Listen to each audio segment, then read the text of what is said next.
Hi అండి, నా పేరు అలీ. నేను చాలా రోజుల తర్వాత ఈ వీడియోని చేయడం జరుగుతూ ఉంది. ఎన్నికల సందర్భంగా నేను వీడియోస్ అనేది ఏది అప్లోడ్ చేయలేదు. ఈరోజు జూలై 4వ తేదీన ఎన్నికల రిజల్ట్ రావడంతో ఈ వీడియోని నేనైతే షూట్ చేస్తున్నాను.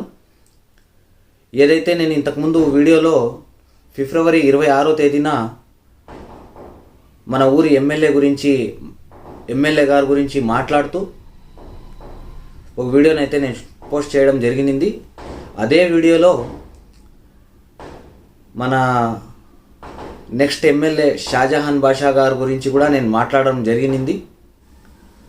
టీడీపీ తరఫున షాజహాన్ బాషా గారికి గనక టికెట్ ఇచ్చినట్టయితే టీడీపీ క్లీన్గా స్వీప్ చేస్తుందని చెప్పి ఆ రోజు అయితే నేను చెప్పడం జరిగింది. అదేవిధంగా ఈరోజు మన మదనపల్లిలో టీడీపీ గెలుపొందడం జరిగింది. 5,509 ఓట్లు మెజారిటీతో గెలవడం జరిగింది. నేను ఇది గెలుపుగా ఎలా అయితే నేను చూస్తున్నానో, ఇది ఎలా చెప్పగలుగుతున్నానంటే, ఇక్కడ ఇతరులు మొత్తం పార్టీలతో కూడా కలిపి కంటెస్టెంట్స్ 15 మెంబర్స్ ఉన్నారు. 15లో వచ్చేసి ఒకటి వైఎస్ఆర్సీపీ, ఒకటి టీడీపీ పక్కన పెడితే మొత్తం ఇంకా 13 మెంబర్స్ ఉన్నారు. ఆ 13 మెంబర్స్లో కాంగ్రెస్ పార్టీ ఉంది. కాంగ్రెస్ పార్టీని కనుక పక్కన పెట్టినట్టయితే ఇంకా 12 మెంబర్స్ అయితే ఉన్నారు ఇండిపెండెంట్గా పోటీ చేసిన వాళ్ళు. ఆ 12 మెంబర్స్కి మొత్తం కలిపి 4,610 ఓట్లు పోల్ కావడం జరిగింది. ఇక ఒక్క కాంగ్రెస్ పార్టీకి మాత్రం 6,051 ఓటు పోల్ కావడం జరిగింది. ఈ ఒక్క కాంగ్రెస్ పార్టీ గనక వైఎస్ఆర్సీపీకి గనక మద్దతు ఇచ్చినట్టయితే, కాంగ్రెస్ పార్టీ వైఎస్ఆర్సీపీకి మద్దతు ఇచ్చినప్పుడు వైఎస్ఆర్సీపీ గెలుపొందే అవకాశం అయితే ఉంది. లేదు వాళ్ళకి పక్కన పెట్టి ఏదైతే ఈ ఇతరులు ఇండిపెండెంట్గా పోటీ చేసినారో ఇంకా 12 మంది వ్యక్తులు ఎవరైతే ఉన్నారో వాళ్ళు గనక వైఎస్ఆర్సీపీతో పోయినప్పటికీ కూడా వైఎస్ఆర్సీపీ గెలుపొందేదానికి 899 ఓట్లు ఇంకా కావాల్సి వస్తుంది. వీళ్ళు అందరూ కలిపి గవర్నమెంట్ మదనపల్లిలో ఎమ్మెల్యేగా గెలుపొందాలంటే అయినప్పటికీ ఇంకా 899 ఓట్లు రావాలి మనకు. వాళ్ళకి కావాల్సి వస్తుంది వైఎస్ఆర్సీపీ వాళ్ళకి. అయితే ఇక్కడ వీళ్ళు కాంగ్రెస్తో కనుక జత కడితే, వైఎస్ఆర్సీపీ కాంగ్రెస్ పార్టీ ఇద్దరు కలిపితే గనక వైఎస్ఆర్సీపీ గెలుపొందే అవకాశం అయితే ఉంటుంది. ఇంకా ఇక్కడ పైన టీడీపీ లీడ్లో ఉన్నారు కాబట్టి ఇంకా ఆ రిజల్ట్ పూర్తిగా కాలేదు. నేను వీడియో షూట్ చేసినప్పటికీ 7:30 అవుతుంది. ఆ రిజల్ట్ ఇంకా తేలలేదు, ఇంకా కొన్ని లెక్కింపు జరుగుతుంది. దానివల్ల అది నేను క్లారిటీగా చెప్పలేకపోతున్నాను. అయినప్పటికీ టీడీపీ అయితే ముందంజలోనే ఉంది. టీడీపీ క్లీన్ స్వీప్ చేసినట్టు నాకైతే అనిపిస్తుంది. ఈ వీడియోలో ఇప్పుడు కాంగ్రెస్ పార్టీ వైఎస్ఆర్సీపీకి మద్దతు ఇస్తుందా అంటే ఖచ్చితంగా ఇవ్వదు.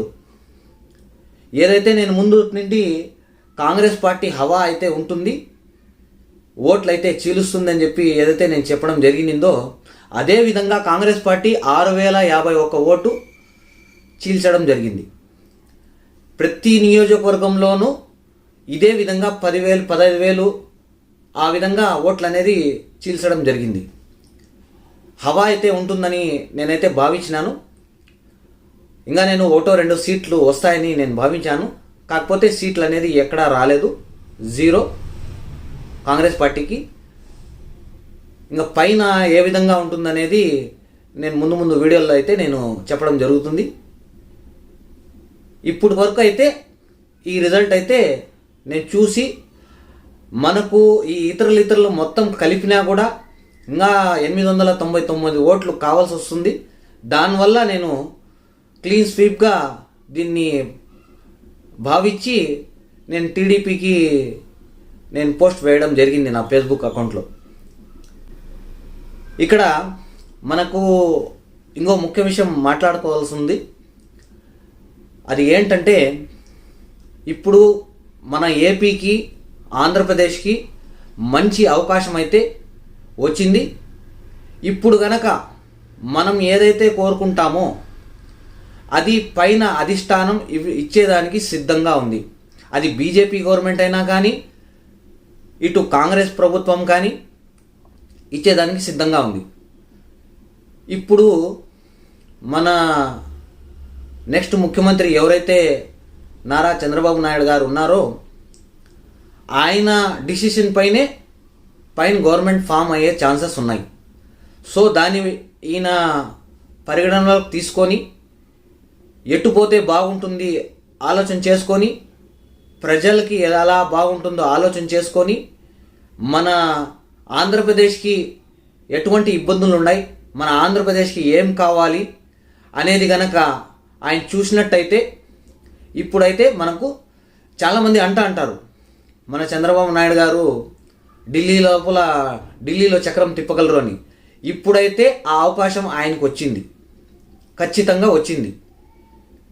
ఆ ఢిల్లీలో ఏదైతే చక్రం తిప్పే అవకాశం వచ్చిందో దాన్ని ఈయన కరెక్ట్గా మలుచుకోగలిగితేనే నెక్స్ట్ ఫ్యూచర్ ఉంటుందనేది నా భావన. అలాగే ఇక మన పవన్ కళ్యాణ్ గారి గురించి కూడా ఒక మాట నేను చెప్పదలుచుకున్నాను. ఆయనకు కూడా ఏదైతే రాజకీయాల్లో టచ్ లేదని చెప్పి చెప్తా వచ్చినారో ప్రజలు, ఇప్పుడు ఆయనకు కూడా ఒక అవకాశం వచ్చింది. ఎలా దీన్ని మలుచుకోవాలి, రాజకీయంగా ఎలా మలుచుకోవాలి, ఎవరితో పోతే మనకు రాజకీయ భవిష్యత్తు ఉంటుంది అనేది ఆయనకు కూడా ఒక అవకాశం అయితే ప్రజలు ఇవ్వడం జరిగింది. నేను నెక్స్ట్ వీడియోలో దీని గురించి అంతా కరెక్ట్గా క్యాల్కులేషన్ అంతా చూసుకొని నేను వీడియోని అయితే షూట్ చేయడం జరుగుతుంది.